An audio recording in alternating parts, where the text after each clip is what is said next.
Galera, eu tenho um questionamento para fazer e gostaria de contar com o apoio de todos vocês. E é bem fácil de vocês poderem demonstrar para mim qual o caminho que eu devo seguir com a MP1000. A MP1000, ela trata da prorrogação do auxílio emergencial, só que o presidente cortou pela metade, são só R$300. É possível a gente esquecer o auxílio emergencial e seguir a vida? Já está tudo ok, tudo normal, os empregos retornaram? Se você concorda com isso, coloque aqui nos comentários. Deputado, eu acho que o Estado precisa reter mais recursos, porque tem outras prioridades. Ou, se você acha que nós devemos pautar a MP1000, devemos ir para cima e que os R$300 não são suficientes, porque as pessoas estão passando necessidade, você está passando necessidade e esses R$600 estavam te ajudando, compartilhe e peça opinião, essa mesma opinião no texto para os seus amigos. Se crescer absurdamente, eu já entendi o recado. Votação.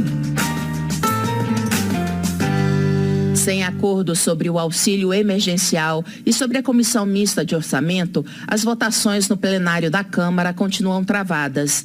A repórter Paula Bittar acompanhou a sessão e traz mais informações. Mais uma vez, a falta de acordo em torno de dois temas, a medida provisória do auxílio emergencial e a comissão mista de orçamento, fez com que os trabalhos do plenário da Câmara fossem encerrados nesta terça-feira sem que nada fosse votado.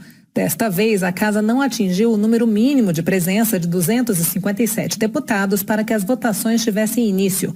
Isso acontece muitas vezes quando um grupo de deputados não registra a própria presença, justamente para evitar as análises como forma de protesto.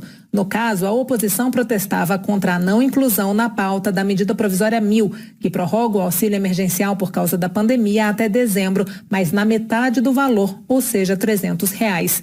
Deputados e senadores apresentaram 262 emendas, várias delas com o objetivo de retomar os R$600 de auxílio e vem cobrando que a proposta seja pautada em plenário, para que essas emendas sejam votadas a tempo de, se o aumento no auxílio for aprovado, o pagamento chegar aos trabalhadores. O líder do PSB, deputado Alessandro Molon, do Rio de Janeiro, é autor de uma dessas emendas. Os trabalhadores informais, os autônomos, as pessoas que não têm carteira assinada, os desempregados, é tanta gente precisando do auxílio de R$600 que nós da oposição nos recusamos a ficar de braços cruzados olhando a desgraça do povo brasileiro. Por isso nós estamos na luta na Câmara, obstruindo a sessão para dizer: nós não aceitaremos que essa medida provisória não seja votada, porque é através da votação dela que nós poderemos repor o valor do auxílio emergencial para R$600. Por outro lado, o deputado Marcelo Ramos, do PL do Amazonas, defendeu investimentos públicos com responsabilidade fiscal de não tirar o país ilusoriamente da crise,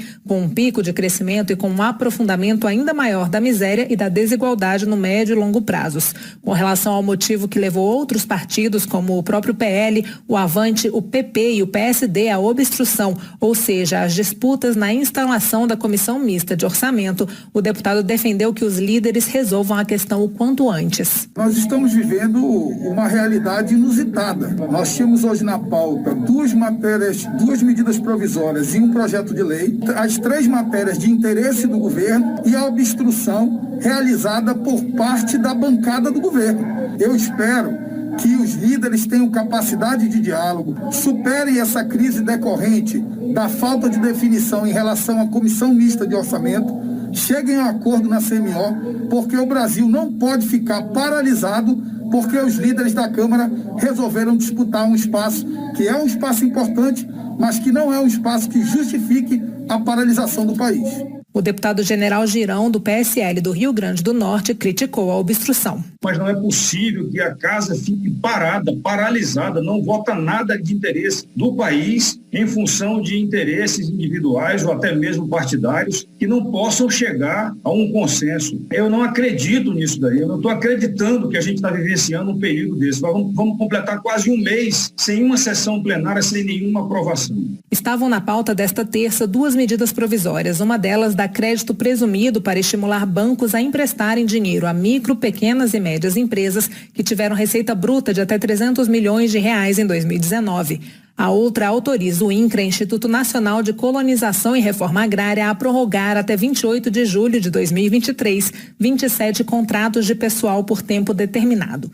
Também estava pautado o projeto que libera progressivamente o uso de navios estrangeiros na navegação entre portos nacionais, sem a obrigação de contratar a construção de embarcações em estaleiros brasileiros.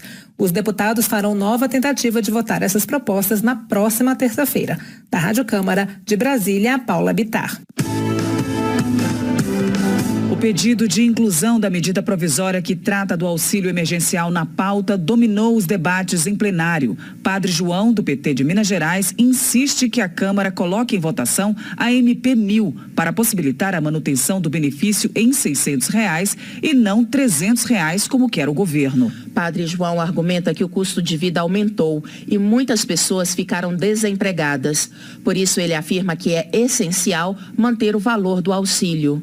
O deputado defende ainda que o governo federal mantenha o período de calamidade pública até depois do carnaval, para manter o isolamento social e controlar a doença. Nilton Tato, do PT de São Paulo, também cobra que a Câmara paute com urgência a medida provisória 1000. Ele argumenta que, com a situação agravada pela pandemia e pelas reformas econômicas neoliberais, milhões de brasileiros dependem do benefício para sobreviver. Nilton Tato ainda expressa solidariedade a Márcio Astrini, secretário executivo do Observatório do Clima, que, segundo o deputado, está sendo perseguido pela Advocacia Geral da União por denunciar a má gestão do governo Bolsonaro, que resulta na degradação ambiental.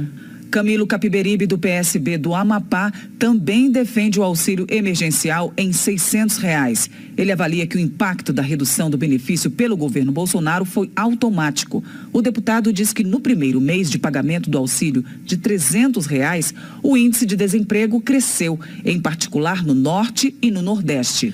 Para Camilo Capiberibe, os desafios de enfrentamento da pandemia estão apenas no início. O congressista informa que apresentou 2 emendas à medida provisória. Uma para manter o valor do auxílio em R$ 600, iniciativa também de outros parlamentares, e outra para pagá-lo em 4 parcelas. Érica Cocai, do PT do Distrito Federal, considera uma ousadia a proposta do governo de reduzir o auxílio emergencial de R$ 600 para R$ 300, diante de uma inflação crescente que já se reflete no preço dos alimentos e atinge principalmente a população de baixa renda. A deputada apoia a discussão de uma renda básica permanente que garanta a dignidade dos brasileiros. Érica Cocai ainda critica Jair Bolsonaro por defender a cloroquina e um vermífugo no tratamento da Covid-19, sem que exista uma comprovação científica da eficácia dos medicamentos. Para a congressista, o presidente mostra descaso com a saúde do povo brasileiro. Ela cita as mais de 150 mil mortes registradas pelo novo coronavírus e o fato de Bolsonaro atuar contra a obrigatoriedade da vacina. André Janones, do Avante Mineiro, pede desculpas em nome da Câmara dos Deputados pelas dificuldades que o povo brasileiro tem passado durante a pandemia. Ele lamenta que, em vez de estarem preocupados apenas com as medidas de prevenção à Covid-19, os cidadãos tenham de sofrer com a falta de dinheiro e a indefinição quanto ao valor das últimas parcelas do auxílio emergencial. André Janones defende a manutenção do valor do auxílio em R$ 600, mas demonstra desesperança sobre a possibilidade de votação da medida provisória 1000, que trata do assunto ainda este ano. Ele promete continuar lutando pelos interesses do povo e para que os mais pobres tenham dignidade neste momento de crise econômica.